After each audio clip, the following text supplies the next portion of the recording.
कुठपर्यंत आले? Okay.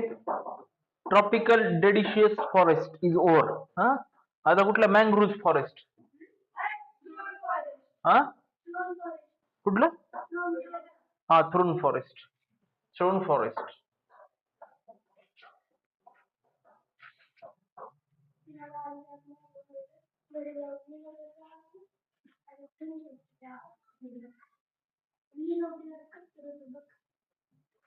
Okay. आता इकडे बघा, थ्रोन फॉरेस्ट काय आहे. हं? आपण कुठलं काल बघितलं? डेडिशियस फॉरेस्ट एक बघितलं, आणि पुन्हा दुसरं कुठलं? हा, ट्रॉपिकल डेडिशियस फॉरेस्ट. डेसिडियस. हा, ठीक आहे. पुन्हा ट्रॉपिकल रेन फॉरेस्ट एक पाहिलं. आज कुठलं आपलं? Thorn forest.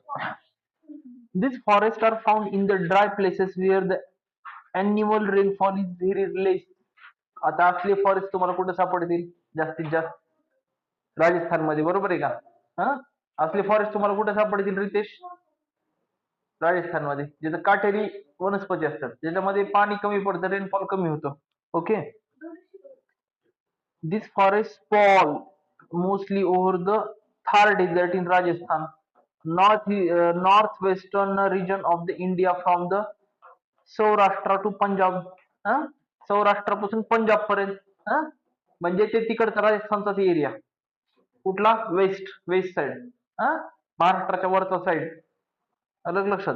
हा, म्हणजे कुठं? राजस्थान, पंजाब. ओके, लक्षात आलं का?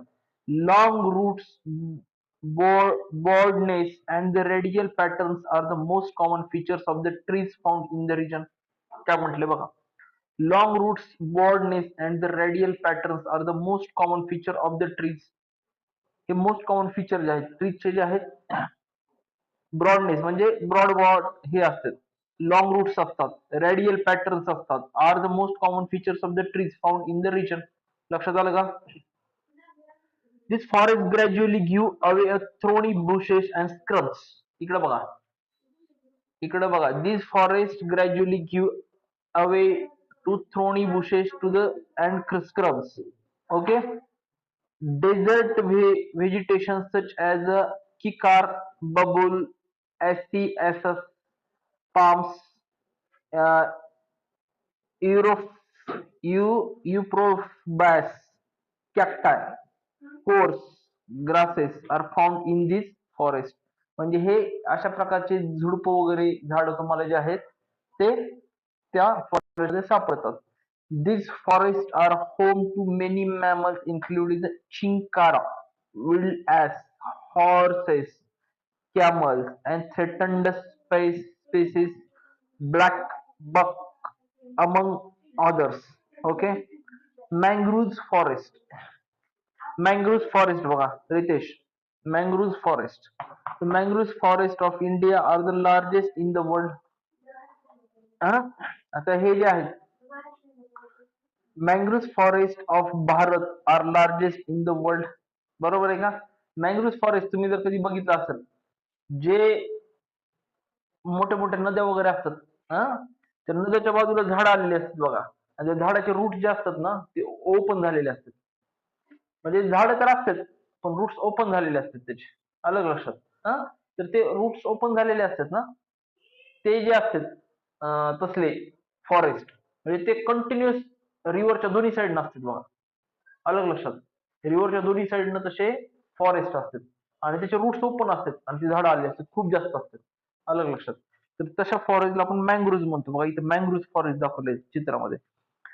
They are situated in the Gangetic Delta in the coastal plains of West Bengal. West Bengalच्या Gangetic Delta which provides the durable hard timber. ते काय प्रोव्हाइड करतं? ड्युरेबल हार्ड टिंबर प्रोव्हाइड करतं. Palm, coconut, Kiora, agar also grows in some parts of the delta. अलग लक्षात. The most renowned among the wildlife present in the sub Sundarbans in the Royal Sundarbans in the Royal Bengal tiger. Sundarbans. Okay. Royal Bengal tiger. Hmm? हा म्हणजे सुंदरबन मध्ये काय royal Bengal tiger white पट्ट्याचा tiger West Bengal मध्ये मिळते. Other notable animals that live here are grey mongoose mongoose flying fox wild bear jungle cat spotted deer crocodiles घागराला काय turtle snakes and many species of the birds. अलग लक्षात म्हणजे ह्या प्रकारचे जे आहेत ते बर्ड सापडतात. अलग लक्षात अॅनिमल पण सापडतात. हा flying fox wild bear jungle okay mountain forest आता बघा this forest are located at the high altitude in the mountains. हा these forests are located at the high altitude in the mountains. The Himalayas are the main region where these mountains forests can be found in India.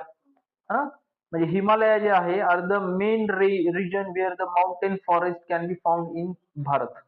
अलग लक्षात this forest spread across the state of Jammu Kashmir Himachal Pradesh Uttarakhand West Bengal Sikkim Arunachal Pradesh Assam Meghalaya Nagaland Manipur Mizoram. अलग लक्षात हा ह्या स्टेटमध्ये हे जे आहेत फॉरेस्ट सापडतात माउंटेन फॉरेस्ट. गणेश लक्षात आलं का रे? अरे गणेश हा लक्षात आलं का? ह्या स्टेटमध्ये हे सापडतात. Okay the Sino Himalayan mountain forest form a substantial portion of the mountain forest in India. Evergreen trees such as the sal, teak, bamboo, and cane grow abundantly in the mountain forest. आता हे साल, teak, bamboo, cane grow abundantly in the mountain forest. Besides this, the temperature conifer trees such as pine, fir, maple, oak, spruce, deodar, cedar, juniper, beeches grow in the plenty of this forest. Huh? Birch. Okay तर हे जे आहेत हे trees जे आहेत ते तिकडं कुठल्या माउंटेन फॉरेस्ट मध्ये सापडतात. द अॅनिमल्स आता हे कसं आहे माहिती का प्रत्येक फॉरेस्ट मध्ये काय सापडते याची चार चार नावं तुम्ही लक्षात ठेवायची रटायची वाचायची. एक्झाम आपल्या एक्झाम मध्ये आला क्वेश्चन नंबर एक लिहायची. बरोबर आहे का नाही? कुठले पक्षी कुठले प्राणी कुठले झाड कुठले झुडप कसलं पाणी कसले झाड कुठं मिळतंय काय मिळतंय कुठल्या स्टेट मध्ये आहे कुठल्या कंट्री मध्ये आहे. अलग लक्षात हे सगळ्या गोष्टी तुम्ही रट्टा मारायच्या नंबर एक आणि लिहायच्या. The animal species found are include musk deer wild goats sheep wolves kashmir stag jack rabbit tibetan antelope yak squirrel shaggy horn wild ibex bear rare red panda and the Indian snow leopard. हे जे आहेत ते mountain forest मध्ये मिळतात. नाही तुम्ही जाताल आपलं जंगली प्राणी तुम्ही तुम्ही जाताल जंगलात फिरायला मग येते ते मधले एक बाहेर आता रितेश आला आता रितेशला पट्ट्यात घ्यायचं एकटा सापडला नंबर एक. हा मग काय करायचं रितेशला जायचं सगळ्या प्राण्यामध्ये मिलबाटके खायचं. अलग लक्षात तसं काय करू नका जंगलामध्ये लय भारी भारी प्राणी असतात. अलग लक्षात थ्रेड्स टू द फॉरेस्ट. अलग लक्षात आता इकडे बघा नेक्स्ट पॉईंट घ्या थ्रेड्स टू फॉरेस्ट. आता थ्रेड्स फॉरेस्टला एक थ्रेड्स असतं बघा.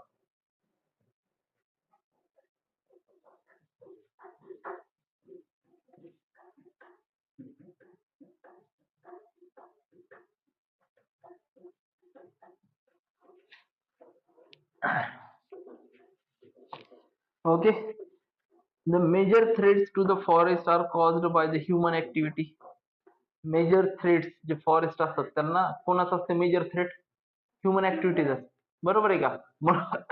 म्हणून तुम्ही जर कधी पाहिलं असेल तर फॉरेस्ट पुन्हा नॅशनल पार्क वाईल्ड लाईफ सँच्युरी ह्याच्यामध्ये जे आहेत ते ह्युमन ऍक्टिव्हिटी जे आहेत त्या बॅन केल्या जातात. कशासाठी कशासाठी बॅन केले जातात की ह्युमन जाऊन तिथं काय करते नासधूस करते. प्राण्यांसाठी काय राहील का? मला सांगा त्या पुण्या मुंबईमधलं ते जे मुंबईत ऑक्सिजन म्हटलं जातंय ते गब शांत राहा थोडं. मुंबईत ऑक्सिजन ज्याला म्हटलं जातंय ते आरेचं जंगल या शहाण्यांनी 2 दिवसात गायब केलं ज्याला यायला 300 वर्ष लागली. 200, 300, 400 वर्ष लागले. हा, यांनी काय केलं माहिती का? शनिवार रविवार कोर्ट बंद असते, स्टे आणू शकत नाही तुम्ही. शनिवार रात्री चालू केलं, शुक्रवार रात्री. शनिवार रविवार मध्ये 2 दिवसात अख्खं साफ करून टाकलं जंगल. यायला 300 वर्ष लागते. साफ केलं किती दिवसात? 2 दिवसात. आलं का लक्षात? म्हणजे सगळ्यात मोठा थ्रेट जे आहे प्राणी, म्हणून UPSC मध्ये पोस्ट आहे इंडियन फॉरेस्ट सर्व्हिसेस म्हणून. फॉरेन सर्व्हिस एक आणि इंडियन फॉरेस्ट सर्व्हिस एक आहे. त्याच्यामध्ये जे आहे foreign, Indian foreign service, foreign service आणि इंडियन फॉरेस्ट सर्व्हिस एक आहे. हा हा हा, इंडियन फॉरेन सर्व्हिस एक आहे. आलं का लक्षात? जे टॉप 50, टॉप 20, टॉप 100, टॉप 50 जे आहेत त्यांच्यासाठी ती सर्व्हिस असते, इंडियन फॉरेन सर्व्हिस. आलं का लक्षात? म्हणजे ते जे असते ती सर्व्हिस, इंडियन फॉरेन सर्व्हिस कशासाठी असते माहिती का? तुम्ही भारतीय भारतीय ते दूतावास कधी ऐकले का? भारतीय दूतावास दुसऱ्या कंट्रीमध्ये. आपल्या भारतामध्ये दुसऱ्या कंट्रीचे दूतावास असतात. आपले भारतीय दूतावास दुसऱ्या कंट्रीमध्ये असतात. का असतात माहिती का? हा, म्हणजे काय असतं माहिती का? आपले भारतीय दूत असतात तिथं. दूत म्हणजे IFS असते. IFS ऑफिसर तिथं असतात आपले भारताचे. आपला IFS ऑफिसर अमेरिकेत एक असते, ऑस्ट्रेलियामध्ये एक असते, बऱ्याच कंट्रीमध्ये आहेत आपले IFS सर्व्हिस, IFS. तर हे कशासाठी असतात माहिती का? आपल्या भारताचे लोक तिथे जातात ना. आपल्या भारताचे लोक ऑस्ट्रेलिया जातात, पाकिस्तानला जातात, इकडे श्रीलंका जास्त जास्त जातात. दरिद्री म्हणते पाकिस्तान. ते जातात श्रीलंकेला गेला, तिथं जर काय प्रॉब्लेम झाला तर ते पहिलेच भारतीय दूतावासाला कॉन्टॅक्ट करतात. तिथून त्याची हेल्प केली जाते. आता भारतात बी तसे दुसऱ्या दूतावासातले लोक राहतात, दुसऱ्या कंट्रीचे, साऊथ आफ्रिका, अमेरिका, अलग असतात, भारतात राहतात. त्यांच्यासाठी एक स्पेशल ऑफिस असते, अलग लक्षात. मग तिकडचे लोक जर कधी भारतात आले तर ते भारतीय ते म्हणजे त्या IFS ला तिथं कॉन्टॅक्ट करतात त्या ऑफिसला, मग ते त्यांची हेल्प करते. अलग लक्षात. काही कांड झालं समजा तर ते त्यांची हेल्प करते. अलग लक्षात. हा, हा, चुकीची काही गोष्ट झाली की ते तिथं कॉन्टॅक्ट करते. कॉन्टॅक्ट केला, हा, आपले बी लोक करतात ना दुसऱ्या देशात गेल्यावर. हा हा, मग तिथे गेले की ते त्यांना हा करू शकतात ना, करारी असल्यावर करारा जबाब देणारे. आलं लक्षात? आता थ्रेट, थ्रेट तर कुठेही असते, कशाला बी थ्रेट आहे. बरोबर आहे का? पाऊल टाकले की थ्रेट आहे. आलं लक्षात? आता फॉरेस्टला तर थ्रेट असणारच, बिचारे बोलत बी नाही जंगला. आलं का रितेश लक्षात? The major threat to the forest are caused by the human activity. Human activity म्हणजे मेजर थ्रेट आहे. Deforestation and the pollution are the major threats that the forest all over the world are facing. बरोबर आहे. Deforestation म्हणजे काय करतायत? Forest मधले झाड सगळे कापून टाकणं. पोल्युशन म्हणजे काय करत नाही? पोल्युशन सगळे नासधूस करून टाकणं, सगळे जिकडे जाळधुरी करून टाकणं. अलग लक्षात? त्याला पोल्युशन म्हणतात. लक्षात आलं का? Deforestation, the permanent destruction of the forest to make the land available for the purpose is known as the deforestation. The permanent destruction of the forest to make the land available for the other purposes. बरोबर आहे का? म्हणजे ज्या ठिकाणावर झाडं आलेली आहेत, बरोबर आहे का, त्या ठिकाणावरची झाडं कापून टाकून अदर पर्पजेस साठी परमनंटली ती जागा वापरणं म्हणजे डिफॉरेस्टेशन करणं. बरोबर आहे का? म्हणजे त्या जागेवर झाड यूज द्यायचे नाही आम्हाला, हा, यूज द्यायचे नाही. About 7.3 hectares of the forest are destroyed every year. बघा, दरवर्षी 7.3% फॉरेस्ट जे आहे, 7.3 हेक्टर्स फॉरेस्ट जे आहे ते डिस्ट्रॉय केलं जातं. म्हणजे झाडावर जगायचं, झाडासाठी, झाडामुळे सगळं व्हायचं आणि झाडाला आपण दरवर्षी काय करतो? डिस्ट्रॉय करतो. बरोबर आहे का? हा, ओके. कॉज ऑफ डिफॉरेस्टेशन बघा, to make more land available for housing and urbanisation. बरोबर आहे का? जास्तीत जास्त झाड कशासाठी पाहिजे? More land available for the housing and urbanisation.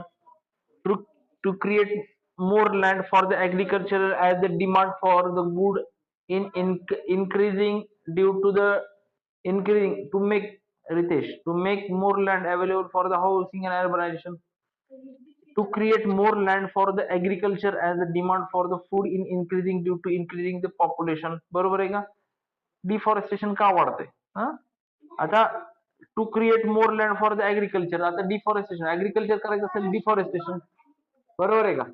त्याच्यावर ते डिफॉरेस्टेशन म्हणजे काय, फॉरेस्ट मधले जे झाड जे जे काही फळ फुलं देत नाही ते कापायचे आणि तिथे झाडं लावायची आपली, तर अजून फळ फुलं काढायची आणि पुन्हा खायला प्यायला आपलं. हं? त्याच्यामुळे इन्करेज इन्क्रीज मायनिंग ऍक्टिव्हिटीज. मला सांगा, जिथं डिफॉरेस्टेशन करायचं असते तिथं मायनिंग म्हणजे खूप मोठे मोठे माइन्स असतात. त्या माइन्स मधून काय काढायचं असेल, डिफॉरेस्टेशन करायचं, झाडं बिडं उकडून फेकून द्यायचे आणि खालचं काढायचं काही डिफॉरेस्टेशन. असलं जास्त ओडिसामध्ये बघा आहे, बघा ओडिसामध्ये आहे, बिहारमध्ये आहे. बिहार ओडिसामध्ये खूप आहेत, कारण तिथे माइन्स खूप आहेत आणि जंगल बी खूप आहे.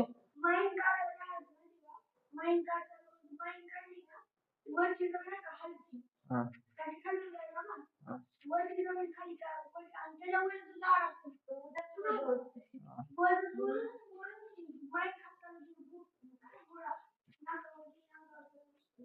बरोबर आहे का? Due to overgrazing, due to overgrazing, जास्त गुरं वगैरे चारले ना, बरोबर आहे का, ओव्हरग्रेज केलं की तरी पण डिफॉरेस्टेशन होते. Due to construction of the dams, मोठे मोठे डॅम जर कन्स्ट्रक्ट करायचे असतील, हजार हजार 500 500 एकर वर डॅम्स असतात मोठे मोठे पाणी साठवलेले, मग डिफॉरेस्टेशन ऑटोमॅटिक पाण्यात झाड राहील कसं, कुजल राह, बरोबर आहे, त्याला पाणी थोडं पाहिजे, ऊन थोडं पाहिजे, पाणी थोडं ऊन थोडं, तर ते फोटोसिंथेसिस होऊन राहील. Increased demand for the construction of infrastructure such as roadways, railways and other means of transport. बरोबर आहे का? Roadways, railways and other means of transport. आलं का लक्षात? To make highly priced items such as essential oil, huh? Highly priced items such as essential oil, huh?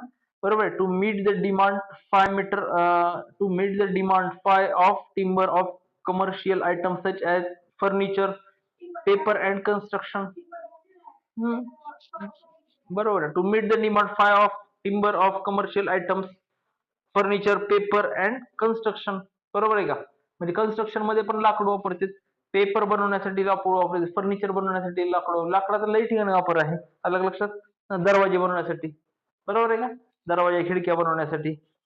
All three types of population of pollution, that is the air, water, soil, cause great damage to the forest. बरोबर आहे का? All three types of pollution, that is the air, water and soil, cause great damage to the forest. बरोबर, great damage करतात forest ला. Polluted water damages the natural flora of the forest over the period of the time and the forest cover is lost. Forest cover is lost. Similarly, harmful gases present in the polluted air have dangerous effect on the plant such that their existence is threatened. बरोबर आहे का? म्हणजे continuous जर air जी आहे ती polluted राहिली तर त्याला ऑक्सिजन, चांगला ऑक्सिजन, कार्बन डायऑक्साईड ऑक्सिजन मिळणारच नाही ना, ज्याला ते फोटोसिंथेसिस साठी लागते. जर नाही लागलं तर झाडाचे पानं वाळून जातील आणि त्याच्यामुळे झाडच पूर्ण हे होऊन जाईल. Existence is threatened. एक्झिस्टन्स म्हणजे polluted soil cause maximum damage as the plant depend on the soil for the anchoring as well as the nutrients and waters. Forest fires are also as an important cause of large scale destruction of the forest. काय म्हटलेलं बघा, forest fires are also an important हा cause of large scale destruction of the forest. Effect of deforestation. बरं ठीक आहे, causes of deforestation पण कळालं का तुम्हाला?